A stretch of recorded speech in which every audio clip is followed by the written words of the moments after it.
welcome back to QBT. In this video we're going to be discussing the pressure of a fluid. So in the last video we talked about generic pressure and how that's an expression of the force that's exerted over a given area, okay? And we talked about that nice inverse relationship between pressure and area, okay? So I'm hoping that you've watched that. If you haven't, then it's linked in the description below.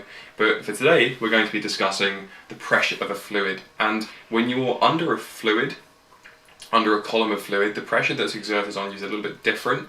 It's not an expression of force over area. It has a few additional components like height, okay, and gravity. So instead of me just waffling on, why don't you check out the tutorial just here and it will explain the concept a little bit better.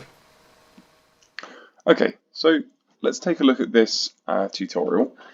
The question asks us to calculate the pressure exerted by the vertical column of liquid below. Okay, so we're really concerned with this part of the question.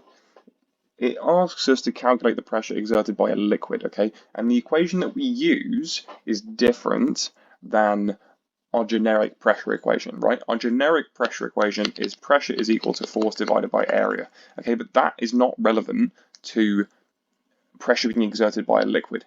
If we're going to look at that, we need to use this equation. Pressure is equal to height times density times gravitational field strength. Okay, so let's take a look at this vertical column. I'm just going to draw a quick column here, a quick cylinder. Now, let's say that this is full of fluid, and this fluid has a density of, let's say, 12 kilograms per meter cubed, right? Just a random number. And let's say that this cylinder is on Earth and its height is 10 meters. Okay, fantastic. So let's see if we can use this information to solve the pressure that is exerted by this vertical column fluid. Well, what would we do? We would simply plug in our numbers. We would substitute our values into our equation, and we would say that the pressure exerted is equal to the height, which is 10, multiplied by the density, which is 12, multiplied by Earth's gravitational field strength, which is 9.8 newtons per kilogram. And if we put all of that into our calculator, we can say that the pressure exerted is equal to 1,176 pascals.